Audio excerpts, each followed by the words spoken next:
जय श्री कृष्णा। कैसे हैं आप? उम्मीद करती हूँ अच्छे होंगे। एक बार फिर से स्वागत है आपका अपने चैनल पे। तो प्लीज़ वीडियो को देखा कीजिए, बहुत सारा प्यार दीजिए, वीडियो को लाइक कीजिए, चैनल को सब्सक्राइब कीजिए। उम्मीद है इससे पहले का अध्याय आपने ज़रूर सुना होगा। तो चलिए आज का अध्याय शुरू करते हैं। आज की वीडियो में आप सुनेंगे सांब द्वारा भगवान सूर्य की आराधना तथा सूर्य स्तवराज के कथन के वर्णन के बारे में। राजा शतानीक ने पूछा, हे मुने, सांब ने किस प्रकार भगवान सूर्य की आराधना की और इस भयंकर रोग से कैसे मुक्ति पाई, इसे अब आप कृपा पूर्वक बताइए। सुमंतु मुनि कहने लगे, हे राजन, आपने बहुत उत्तम प्रश्न पूछा है। अब इसे मैं विस्तार पूर्वक कहता हूँ, जिसे सुनने से सभी पाप नष्ट हो जाते हैं।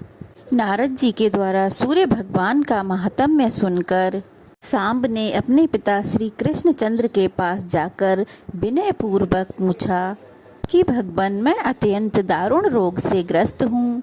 वैद्यों द्वारा बहुत औषधियों का उपयोग करने पर भी मुझे शांति नहीं मिल पा रही है। अब आप मुझे आज्ञा दीजिए कि मैं वन में जाकर तपस्या द्वारा इस भयंकर रोग से मुक्ति प्राप्त कर सकूं। पुत्र के वचन सुनकर श्री कृष्ण ने आज्ञा दे दी और सांब अपने पिता से आज्ञा लेने के बाद सिंधु के उत्तर में चंद्रभागा नदी के तट पर लोक प्रसिद्ध मित्रवन नाम के सूर्य क्षेत्र में जाकर तपस्या करने लगे। वे उपवास करके सूर्य देव की आराधना में तत्पर हो गए। उन्होंने इतना कठोर तप किया कि उनका अस्थि मात्र ही शेष रह गया। वे प्रतिदिन इस कुह स्त्रोत से दिव्य अव्यय प्रकाशमान आदित्य मंडल में स्थित भगवान भास्कर की स्तुति करने लगे कि हे प्रजापति परमात्मन, आप तीनों लोकों के नेत्र स्वरूप हैं।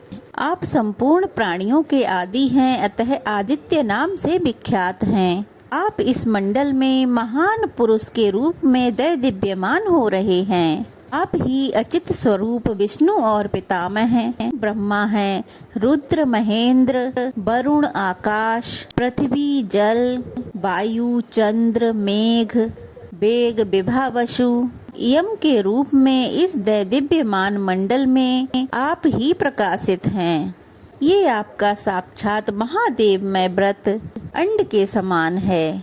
आप काल और उत्पत्ति स्वरूप हैं। आपके मंडल के तेज से संपूर्ण पृथ्वी व्याप्त हो रही है। आप सुधा की वृष्टि से सभी प्राणियों को परिपूर्ण करते हैं।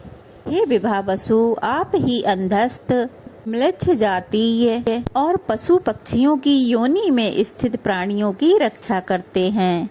गलित कुष्ठ आदि रोगों से ग्रस्त तथा अंध और बधिरों को भी आप ही रोग मुक्त करते हैं। हे देव, आप तो शरणागतों के रक्षक हैं। संसार चक्र मंडल में निमग्न निर्धन अल्पायु व्यक्ति की आपने सर्वथा रक्षा की है। आप प्रत्यक्ष दिखाई देते हैं। आप अपनी लीला मात्र से ही सभी का उद्धार कर देते हैं। आर्त और रोग से पीड़ित मैं दूतियों के द्वारा आपकी स्तुति करने में असमर्थ हूँ। प्रभु, आप तो ब्रह्मा विष्णु और महेश आदि से सदा स्तुत होते ही रहते हैं। महेंद्र सिद्ध गंधर्व अप्सरा कुयद आदि स्तुतियों के द्वारा आपकी सदा आराधना करते रहते हैं। जब ऋक यजु और सामवेद तीनों आपके मंडल में ही स्थित हैं, तो दूसरी कौन सी अन्य पवित्र स्तुति आपकी गुणों का पार पा सकती है। आप ध्यानार्थियों के परम ध्यान और मोक्षार्थियों के परम मोक्ष द्वार हैं। अनंत तेज राशि से संपन्न आप नित्य नित्य अशोभ्य अव्यक्त और निष्कल हैं। हे जगतपते, इस स्तोत्र में जो कुछ भी मैंने कहा है, इसके द्वारा आप मेरी भक्ति तथा दुखमयी परिस्थिति अर्थात कुष्ठ रोग की बात को जान लीजिए और मेरी इस विपत्ति को दूर कीजिए। तब सूर्य भगवान कहने लगे, हे जामवंती पुत्र, मैं तुम्हारी स्तुति से अत्यंत प्रसन्न हूँ। तुम मुझसे जो कुछ भी चाहते हो वह कहो। तब सांब कहने लगे, भगवान, आपके चरणों में मेरी दृढ़ भक्ति हो, यही वर मैं चाहता हूँ। सांब की बात सुनकर भगवान सूर्य नारायण फिर कहने लगे, वत्स, ऐसा ही होगा। मैं तुमसे अत्यंत संतुष्ट हूँ। सुब्रत, दूसरा वर मांगो। तब सांब ने कहा, भगवान, मेरे शरीर में रहने वाला ये मल कुष्ठ आपकी कृपा से दूर हो जाए। हे प्रभु, मेरा शरीर सर्वथा शुद्ध और निर्मल हो जाए। सांब के दुख को सुनकर भगवान सूर्य कहने लगे, ऐसा ही होगा। भगवान सूर्य के ऐसा कहते ही सांब के शरीर से कुष्ठ रोग वैसे ही दूर हो गया जैसे सर्प के शरीर से केंचुली। वह दिव्य रूप संपन्न हो गया। सांब भगवान सूर्य को प्रणाम कर उनके सम्मुख खड़े हो गए। तब सूर्य भगवान कहने लगे, सांब, प्रसन्न होकर मैं और भी वर तुम्हें देता हूँ। आज से मेरा यह स्थान तुम्हारे नाम से प्रसिद्ध होगा। लोक में तुम्हारी अक्षय कीर्ति होगी। जो तुम्हारे नाम से मेरा मंदिर बनाएगा उसे सनातन लोक प्राप्त होगा। इस चंद्रभागा नदी के तट पर तुम मेरी स्थापना करो। मैं तुम्हें स्वप्न में दर्शन देता रहूंगा। ऐसा कहकर सूर्य भगवान प्रत्यक्ष दर्शन देकर अंतर्ध्यान हो गए। इस सांब कृत स्तोत्र को जो भी व्यक्ति भक्ति पूर्वक तीनों काल में पढ़ता है, अर्थात 7 दिन में 121 बार हवन अर्थात पाठ करता है, तो राज्य की कामना करने वाला राज्य प्राप्त करता है और धन की कामना करने वाला धन प्राप्त कर लेता है और रोग से पीड़ित व्यक्ति वैसे ही रोग मुक्त हो जाता है जैसे सांब कुष्ठ रोग से मुक्त हुए। मंतु मुनि बोले, राजन, तपस्या के समय रोग से दुर्बल सांब ने सूर्य देव की स्तुति उनके सहस्त्र नाम से की थी।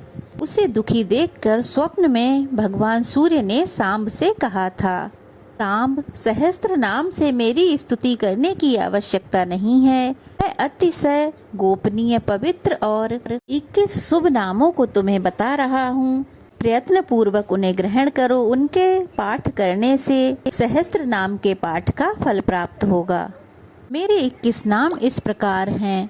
पहला विकर्तन अर्थात पत्तियों को काटने और नष्ट करने वाले। दूसरा विवस्वान अर्थात तीसरा मार्तंड अर्थात जिन्होंने अंड में बहुत दिन निवास किया। चौथा भास्कर, पांचवा रवि, छठा लोक प्रकाशन, सातवां श्रीमान, आठवां लोक चक्षु, नौवां ग्रहेश्वर, 10वां लोक साक्षी, 11वां त्रिलोकेश, 12वां कर्ता, 13वां हर्ता, 14वां तमिश्रहा, 15वां तपन, 16वां तापन, 17वां शुचि, 18वां सातासुवान, 20वां गर्भस्थी हस्त, 21वां ब्रह्मा, 21वां सर्वदेव नमस्कारम। सांब, ये 21 नाम मुझे अतिशय प्रिय हैं। ये स्तवराज के नाम से प्रसिद्ध हैं।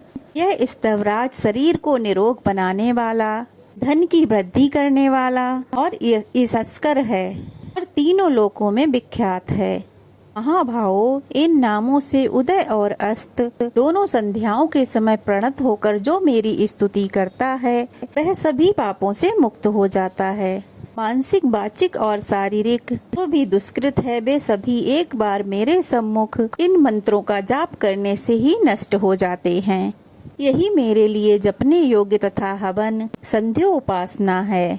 बलि मंत्र, वर्ग मंत्र, धूप मंत्र इत्यादि यही है। अन्न प्रदान, स्नान, नमस्कार, प्रदक्षिणा में ये महामंत्र प्रतिष्ठित होकर सभी पापों का हरण करने वाले हैं और शुभ करने वाले हैं। ऐसा कहकर जगतपति भगवान भास्कर कृष्ण पुत्र सांब को उपदेश देकर वहीं अंतर्ध्यान हो गए। सांब भी इस स्तवराज से तास वाहन भगवान भास्कर की स्तुति कर निरोग, श्रीमान और उस भयंकर शारीरिक रोग से सर्वथा मुक्त हो गए।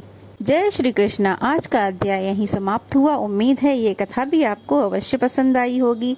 पसंद आई हो तो कमेंट कीजिए, चैनल को सब्सक्राइब कीजिए, वीडियो को ज़्यादा से ज़्यादा शेयर कीजिए और लाइक कीजिए।